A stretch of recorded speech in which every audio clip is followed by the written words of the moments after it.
Good morning friends, कैसे हैं आप सब। उम्मीद करता हूँ जहाँ भी आप होंगे अच्छे होंगे और अच्छे भविष्य की कामना करते हैं। चलिए, इस सीरीज में हम लोग स्टार्टिंग्स करेंगे क्लास कक्षा 8 के लिए।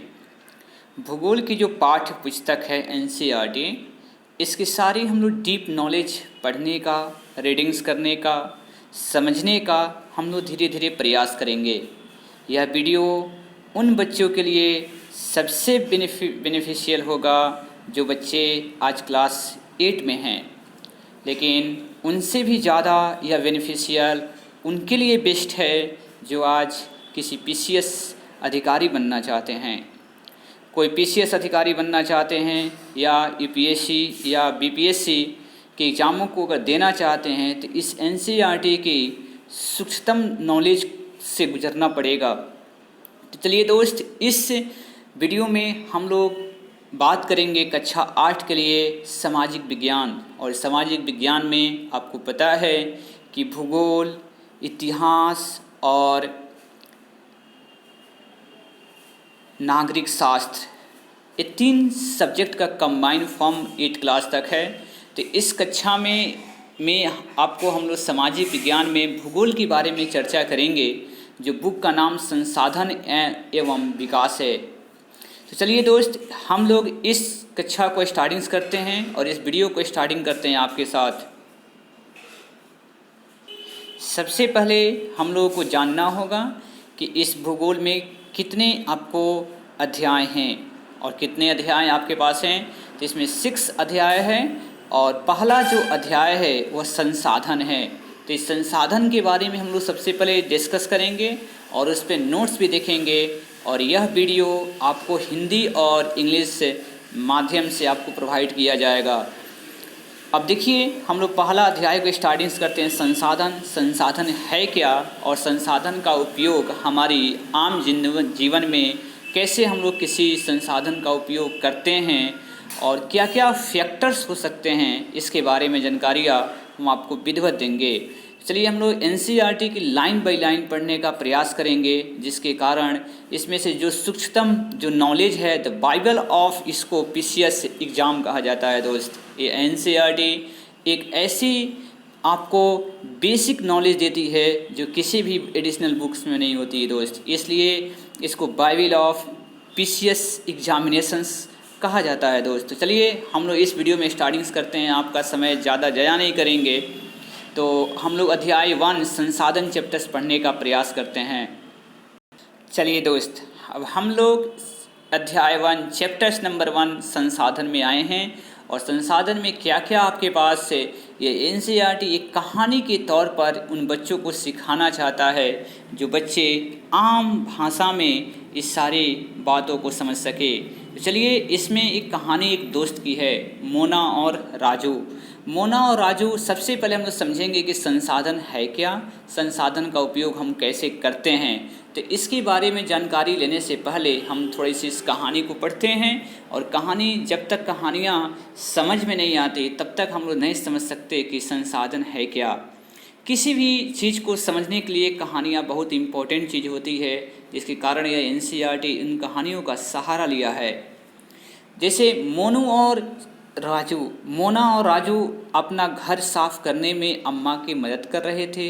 इन सभी चीज़ों को देखो, जैसे कपड़े, बर्तन, अनाज, कंघा, शहद की बोतल, किताबें, इनमें से प्रत्येक उपयोगी है। मोना ने कहा, इसलिए ये महत्वपूर्ण हैं। अम्मा ने कहा, ये संसाधन हैं। तो संसाधन क्या है अम्मा? अम्मा से राजू ने प्रश्न पूछा। यही सब संसाधन हैं जो हमारे उपयोग में होते हैं दोस्त। देखिए, अम्मा से राजू ने प्रश्न पूछा कि संसाधन क्या है। अम्मा ने बताया कि प्रत्येक वस्तु जिसका उपयोग आवश्यकताओं को पूरा करने के लिए किया जाता है वह संसाधन होता है।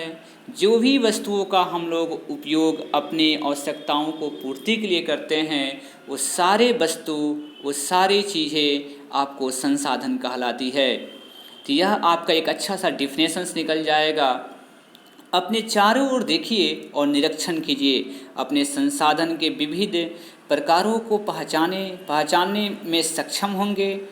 आप प्यास लगने पर जो जल पीते हैं, आप अपने घर में जिस विद्युत का उपयोग करते हैं, स्कूल से घर पहुंचने के लिए उपयोग किया गया रिक्शा, पाठ्य पुस्तक जिसका उपयोग आप अध्ययन के लिए करते हैं, ये सभी संसाधन हैं। आपके पिता ने आपके लिए नाश्ता तैयार किया है, जिन्होंने जिन ताज़ी सब्जियों का उपयोग किया है वे भी एक संसाधन है। इसका मतलब क्या हुआ कि आपको जो भी वस्तु, आपको जो भी आप खाने पीने से लेकर पढ़ने लिखने चलने सवारी की आप यूज करते हैं, सारे चीज़ आपको क्या कहलाते हैं? संसाधन के रूप होते हैं। जैसे जल, विद्युत, रिक्शा, सब्जी, पाठ्य पुस्तक, सभी में कुछ एक जैसा क्या है? इनमें से सभी वस्तुओं का उपयोग आपके द्वारा किया गया है, इसलिए वे उपयोगी हैं। एक वस्तु अथवा पदार्थ की उपयोगिता अथवा प्रायोज्यता उसे एक संसाधन बनाती है। राजू अब जानना चाहता था कि कोई भी वस्तु संसाधन कैसे बनती है। अम्मा ने बच्चों को बताया, वस्तुएं उस समय संसाधन बनती है जब उनका कोई मूल्य होता है, जिनका प्रयोग अथवा उपयोगिता उसे मूल्य प्रदान करते हैं, तभी सभी संसाधन मूल्यवान होते हैं। अम्मा ने कहा, मूल्य का अर्थ क्या होता है? कुछ संसाधनों का आर्थिक मूल्य होता है, जबकि कुछ संसाधनों का आर्थिक मूल्य नहीं होता है। आर्थिक मूल्य का मतलब होता है जो आप कुछ वस्तुओं को खरीदते हैं किसी रुपीज को देकर, वही रुपीज यहाँ पे आर्थिक का सेंस देता है बाबू। उदाहरण के जैसे धातुओं का आर्थिक मूल्य होता है, लेकिन एक मनोरम दृश्य का आर्थिक मूल्य नहीं होता। परंतु ये दोनों संसाधन के महत्वपूर्ण हैं, मनुष्य की आवश्यकताओं को पूरा करते हैं। कुछ संसाधन समय के साथ आर्थिक रूप से मूल्यवान हो सकते हैं। आपकी दादी ने घरेलू नुस्खे का अनाज कोई वाणिज्यिक मूल्य नहीं है, लेकिन वे पेटेंट करके उपरांत मेडिकल फॉर्म में बेचे जाते हैं, तब वे आर्थिक रूप से मूल्यवान हो सकते हैं। उसके बाद आइए बच्चे कुछ कर देखते हैं। अपने घर और अपनी कक्षा में उपयोग किए जाने वाले किन्हीं 5 संसाधनों की सूची बताइए। तो बताइए अब क्या क्या बताएंगे अपने घर और कक्षा में उपयोग करने वाले संसाधन। जैसे आपके पास चौक हो गया, आपके पास बेंच हो गए, ये सब क्या कहलाते हैं? संसाधन के फॉर्म दिखाई देते हैं दोस्त। पेटेंट का मतलब क्या होता है? इस शब्दावली बहुत इंपॉर्टेंट आई है कि पेटेंट होते क्या हैं। इसका तात्पर्य किसी विचार अथवा आविष्कार पर एकमात्र अधिकार से है। पेटेंट का मतलब क्या होता है? इसका तात्पर्य किसी विचार अथवा आविष्कार पर एकमात्र अधिकार से होता है। हम आते हैं शब्दावली में। प्रौद्योगिकी क्या है? प्रौद्योगिकी किसी कौशल करने अथवा वस्तु बनाने में नवीनतम ज्ञान का अनुप्रयोग, नवीनतम ज्ञान का अनुप्रयोग प्रौद्योगिकी है। किसी भी कौशल या उसको बोल सकते हैं आप कौशलपूर्ण का मतलब जिसके पास कहा जाता है कि आपके पास गुण है किसी चीज़ को बनाने का। समय और प्रौद्योगिकी 2 महत्वपूर्ण कारक है जो पदार्थों को संसाधन में परिवर्तित कर सकते हैं। समय और प्रौद्योगिकी मतलब आपके पास नॉलेज और समय हो तो कोई भी 2 मेन फैक्टर्स हैं। किसके मेन फैक्टर्स हैं? तो संसाधन के। 2 लोगों की आवश्यकताओं से संबंधित हैं। लोग स्वयं ही सबसे महत्वपूर्ण संसाधन हैं। ये लोग अपने विचार, ज्ञान, आविष्कार जैसे और खोज ही हैं जो अधिक संसाधनों की रचना करते हैं। आज खोज अथवा आविष्कार से बहुत से अन्य खोज एवं आविष्कार होते हैं। आग की खोज से खाना पकाने की पद्धति और तथा एवं अन्य प्रक्रियाओं का प्रचलन हुआ, जबकि पहिए के आविष्कार से अंततः परिवहन की नवीनतम विधियों का विकास हुआ। जल विद्युत बनाने की प्रौद्योगिकी ने तेजी से बहते जल से ऊर्जा उत्पन्न करके उसे एक महत्वपूर्ण संसाधन बना दिया, एक बहुत महत्वपूर्ण संसाधन। इसलिए मैं भी एक संसाधन हूँ। संसाधन के प्रकार के बारे में जानने का प्रयास करेंगे हम लोग। सामान्यतः संसाधनों को प्राकृतिक, मानव निर्मित एवं मानव में वर्गीकृत किया गया है। प्राकृतिक संसाधन क्या होते हैं? प्राकृतिक और मानव निर्मित, और मानव में वर्गीकृत किया गया है। संसाधन जो है 2 प्रकार के आपके पास मिलते हैं। एक होते हैं प्राकृतिक और दूसरा होता है मानव निर्मित। जैसे पत्थर जो आपके पास होंगे वो प्राकृतिक संसाधन होंगे, और आपके पास टेबल, चेयर, जो भी आपके पास सामने आपको दिखते होंगे जो मानव निर्मित संसाधन है, जो हम लोग उसका उपयोग करते हैं। तो प्राकृतिक संसाधन क्या होते हैं इसके बारे में हम लोग जानने का प्रयास करेंगे। जो संसाधन प्राकृतिक से प्राप्त होते हैं, जो संसाधन प्रकृति से प्राप्त होते हैं और अधिक संशोधन के बिना उपयोग में लाए जाते हैं, उसे प्राकृतिक संसाधन कहते हैं। जैसे वायु, हमें सांस लेते हैं, हमारी नदियाँ और झीलों का जल, मृदा, खनिज, सभी प्राकृतिक संसाधन हैं। इन संसाधनों में से बहुत से प्रकृति के ने निःशुल्क उपहार है और सीधे ही उपयोग में लाए जाते हैं।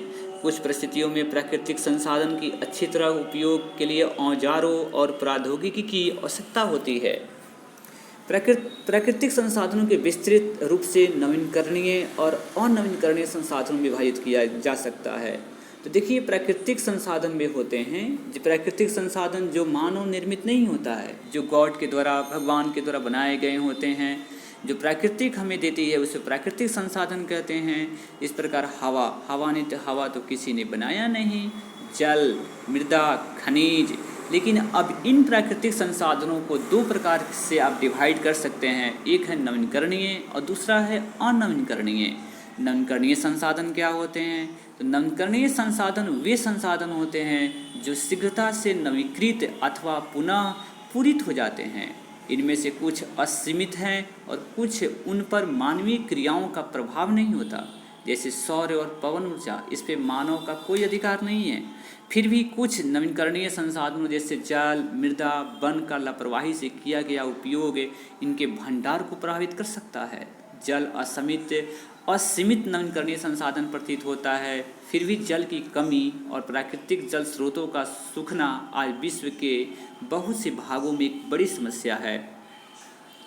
जैसे नवीकरणीय संसाधन किसे कहते हैं? तो नवीकरणीय संसाधन हम लोग उसे कहते हैं जिसको पुनः पूरित हो जाते हैं, जिसको पुनः नवीकृत किए जा सकते हैं।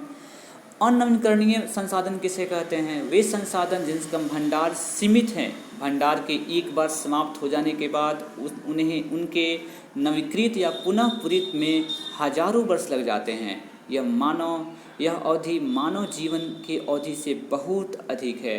वैसे संसाधन जो आपको सीमित हैं, जिसका एक बार उपयोग करने के बाद वह उसको पुनः पूरित होने में हजारों वर्ष लग जाते हैं, तो वैसे संसाधन को क्या बोलते हैं बाबू? हम लोग अनवीकरणीय संसाधन बोलते हैं। जैसे कुछ आपको एग्जाम्पल दिखाना चाहते हैं अनवीकरणीय संसाधन क्या एग्जाम्पल। इस प्रकार के संसाधन अनवीकरणीय कहलाते हैं, जैसे कोयला, पेट्रोलियम तथा प्राकृतिक गैसें इनके कुछ उदाहरण हैं। देखिए, प्राकृतिक कोयला, पेट्रोलियम और प्राकृतिक जो गैस है एक बार जब ख़त्म हो जाएगा, इसका जो स्टोर है वो लिमिटेड है, सीमित है। अगर लिमिटेड नहीं होता तब तो बहुत सस्ते होते हैं। ये लिमिटेड है, कभी भी ख़त्म हो जाएंगे, फिर इसको निर्माण होने में बहुत वर्ष लग जाते हैं। प्राकृतिक संसाधन का वितरण भूभाग, जलवायु, ऊंचाई जैसे अनेक भौतिक कारकों पर निर्भर करता है। पृथ्वी पर इन कारकों को विभिन्नता होने के कारण संसाधनों का वितरण असमान है। इसलिए देखिए, हर जगह की अपनी अपनी क्राइटेरिया है, अपनी अपनी उसके संसाधन के मौजूद होने के कारक हैं जिस पर निर्भर करता है। यह निर्भर आपको भूभाग पे, जलवायु और ऊंचाई पे करता है। नहीं तो हर जगह आपको इसका उपयोग हर जगह आपको होता है, लेकिन उपलब्ध हर जगह नहीं हो पाता। मानव निर्मित संसाधन क्या है? कभी कभी प्राकृतिक पदार्थ जब संसाधन बन जाते हैं तब उनका मूल रूप बदल दिया जाता है। जैसे लौह अयस्क उस समय का संसाधन नहीं था जब तक लोगों ने उसे लोहा बनाना नहीं सीखा था। लोग प्राकृतिक संसाधनों का उपयोग पुल, सड़क, मशीन और वाहन बनाने में करते हैं, जो मानव निर्मित संसाधन के नाम से जाने जाते हैं। प्रौद्योगिकी भी एक मानव निर्मित संसाधन है।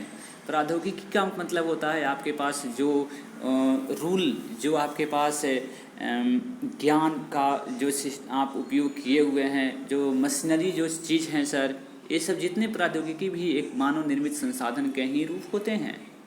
इसलिए जब हम जैसे लोग प्राकृतिक संसाधनों का उपयोग करके मानव निर्मित संसाधन बनाते हैं, मोना को समझाते हुए कहा, हाँ। राजू ने स्वीकृत से सिर हिलाया।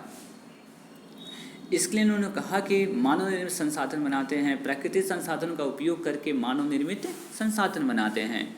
मानव संसाधन है क्या, इसके बारे में जानते हैं। लोग और अधिक संसाधन बनाने के लिए प्रकृति का सबसे अच्छा उपयोग तभी कर सकते हैं जब उनके पास ऐसा करने का ज्ञान, कौशल तथा प्रौद्योगिकी उपलब्ध हो। इसलिए मनुष्य एक विशिष्ट प्रकार का संसाधन है। अतः लोग मानव संसाधन हैं। शिक्षा और स्वास्थ्य लोगों का बहुमूल्य संसाधन बनाने में मदद करते हैं। अधिक संसाधनों के निर्माण में सामर्थ्य होने के लिए लोगों को कौशल में सुधार करना मानव संसाधन विकास कहलाता है।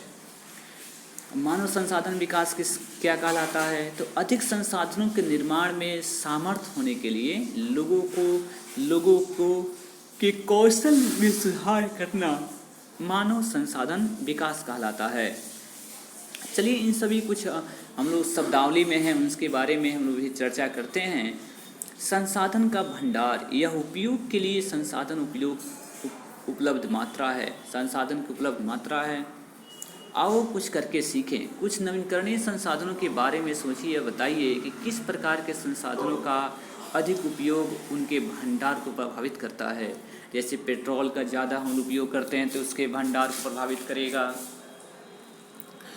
आपको अनवीकरणीय संसाधन में आपके पास नवीकरणीय संसाधन जैसे आपके पास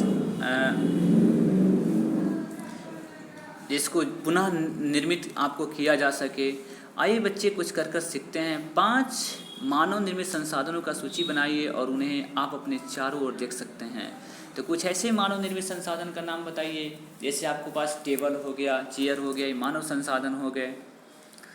मानव संसाधन से तात्पर्य लोगों की संख्या और योग्यता मानसिक और शारीरिक से है। यद्यपि मानव को संसाधन मानने के संदर्भ में लोगों में मतभेद है, इतना होते हुए भी इस तथ्य को इनकार नहीं किया जा सकता कि मूलतः मानव की कुशलताएं ही भौतिक पदार्थों को मूल्यवान संसाधन बनाने में सहायता करती है। इस फिगर को देखिए और इसमें आप लोगों को बहुत कुछ हम लोग सीख सकते हैं। इस फिगर के कारण सूखे के कारण फसलों का विनाश, क्या मैं इसका समाधान निकाल सकती हूँ? देखिए सूखे के कारण फसलों का जो विनाश होता है इसके लिए समाधान क्या क्या हो सकता है वो निकालने के प्रयास कर रही है फिगर में। हाँ, क्यों नहीं। यह सब ज्ञान, शिक्षा और कौशल के कारण संभव हुआ कि हम इसका समाधान निकाल पाए। बिल्कुल, किसी भी सूखे के कारण अगर आपके पास फसलों का नुकसान होता है तो उसको कैसे हम लोग समाधान निकाल सकते हैं। तो इसके लिए सबसे पहले आपको ज्ञान, शिक्षा और कौशल होना चाहिए जिसके कारण उस समाधान का समस्या हो जाए। पढ़ें और मनन करें। मनुष्य एक दूसरे पर निर्भर है। किसान सभी के लिए अनाज उगाते हैं। वैज्ञानिक कृषि से जुड़ी सभी समस्याओं और अन्य उत्पादन बढ़ाने के उपाय खोजते हैं। तो कभी भी आप देख सकते हैं कि वैज्ञानिक और किसान के बारे में एक दूसरे पर निर्भर हैं। किसान अन्न उपजाते हैं और उस अन्न उपजाने की जो विधि हैं, जो अच्छे लॉ हैं, अच्छे नियम हैं, अच्छे उपाय हैं, कैसे उसके उत्पादन को बढ़ाया जाए, एक इंसान ही, एक वैज्ञानिक ही उसको सुझाव देता है। तो इस प्रकार किसान और वैज्ञानिक एक दूसरे के से निर्भर कहलाएंगे। अब आते हैं दोस्त हम लोग इसमें मानव संसाधन संचरण क्या होता है। संचरण का मतलब होता है आपके पास जिसके कारण बर्बादी होना। मोना ने एक बुरा सपना देखा। उसने देखा कि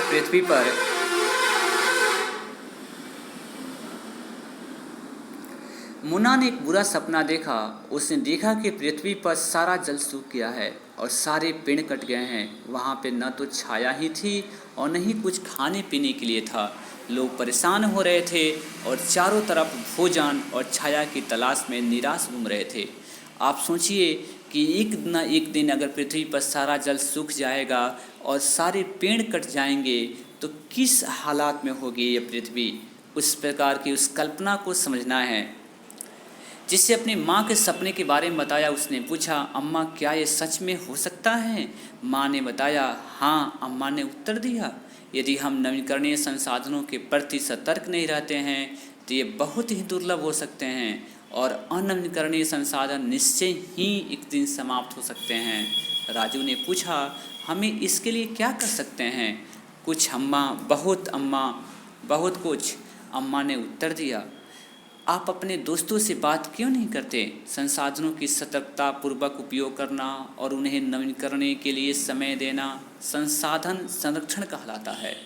संसाधन संरक्षण किसे कहते हैं? तो संसाधनों का सतर्कता पूर्वक उपयोग करना और उन्हें नवीकरण के लिए समय देना संसाधन कहलाता है।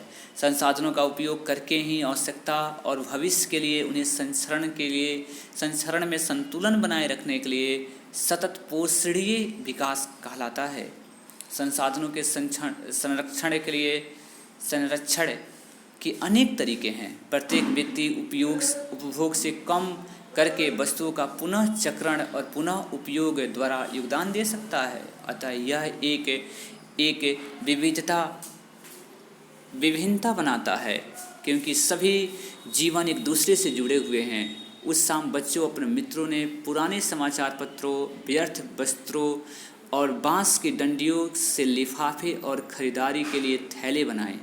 मुन्ना ने कहा, हम इन वस्तुओं में से कुछ वस्तुओं को उन परिवार को देंगे जिन्हें हम जानते हैं। मुस्तफ़ा ने कहा, अपने संसाधन को बचाना और अपनी पृथ्वी को सजीव रखना यह बहुत ही अच्छा कार्य है। जेसी ने कहा, मैं बहुत ही सतर्क रहूँगी कि कागज़ व्यर्थ न हो। उसने स्पष्ट किया, कागज़ बनाने के लिए बहुत से पेड़ों को काट दिया जाता है। अगर आपको पेड़ों को काट दिया जाता है, पेड़ों के काटने से आपके पास हमारी पृथ्वी पर क्या इसके प्रभाव पड़ते हैं, ये आपको देख सकते हैं। मैं ध्यान रखूँगा कि मेरे घर में विद्युत व्यर्थ न हो। मुस्तफ़ा ने जोर से कहा, विद्युत जल और कोयले से मिलती है। विद्युत जल और कोयले से मिलती है। मैं विश्वास दिलाती हूँ कि घर में जल बेकार नहीं होगा। जल की एक एक बूंद मूल्यवान है। आशा ने कहा। बच्चों ने कहा, हम सब मिलकर अंतर ला सकते हैं। यह कुछ कार्य मोना, राजू और उनके मित्र ने किए। आपका क्या विचार है? आप संसाधन संरक्षण में मदद कैसे करने जा रहे हैं? हमारी पृथ्वी और इस पर निवास करने वाले लोगों का भविष्य पेड़ पौधों और प्रतंत्र की सुरक्षा और संरक्षण से जुड़ा हुआ है। अब यह सुनिश्चित करना हमारा कर्तव्य हो जाता है कि सभी नवीकरणीय संसाधनों का उपयोग सतत पोषणीय है। पृथ्वी पर जीवन की विविधता संरक्षित किया जाए और प्राकृतिक पर्यावरणीय तंत्र की हानि को कम से कम किया जाए। सतत पोषीय विकास के कुछ सिद्धांत क्या हैं, उस सिद्धांत को समझेंगे सर। जीवन के सभी रूपों का आदर और देखभाल। जीवन के सभी रूपों का आदर और देखभाल। मानव जीवन को गुणवत्ता को बढ़ाना। पृथ्वी की जीवन शक्ति और विविधता का संरक्षण करना। प्राकृतिक संसाधनों के ह्रास को कम से कम करना। पर्यावरण के प्रति व्यक्तिगत व्यवहार और अभ्यास में परिवर्तन कर लाना। समुदायों को अपने पर्यावरण की देखभाल करने योग्य बनाना। इस प्रकार इस चैप्टर के बहुत सारे क्वेश्चंस के बारे में हम लोग पढ़ें। अब इस अभ्यास के जितने भी क्वेश्चंस आपको दिया गया है, हम लोग इसके बारे में थोड़ी सी पढ़ेंगे और जानेंगे कि यह क्वेश्चंस क्या कहना चाहता है।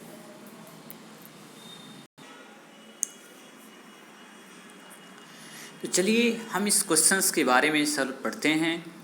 पृथ्वी पर संसाधन असमान रूप से क्यों वितरित है? आपको बताए थे ना कि पृथ्वी पर संसाधन जो है असमान रूप से वितरित होने की कुछ फैक्टर्स हैं। उस फैक्टर को आपको बताया गया था, कुछ कारक कौन से हैं, उस कारक को जानने का प्रयास करते हैं।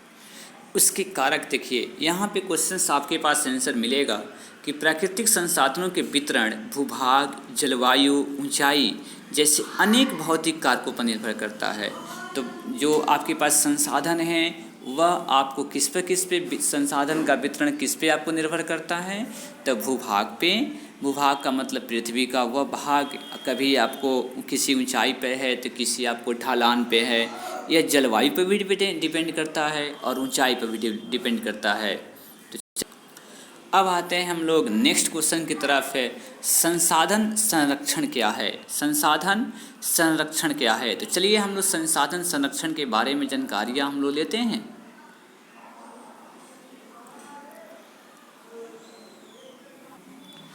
देखिए यहाँ पे आंसर आपको मिलेगा कि संसाधनों का सतर्कतापूर्वक उपयोग करना और उन्हें नवीनीकरण के लिए समय देना संसाधन संरक्षण कहलाता है।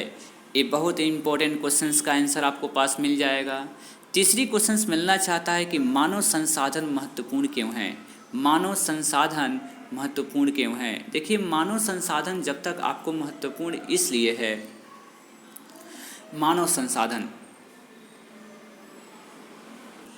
जैसे मानव संसाधन है क्या?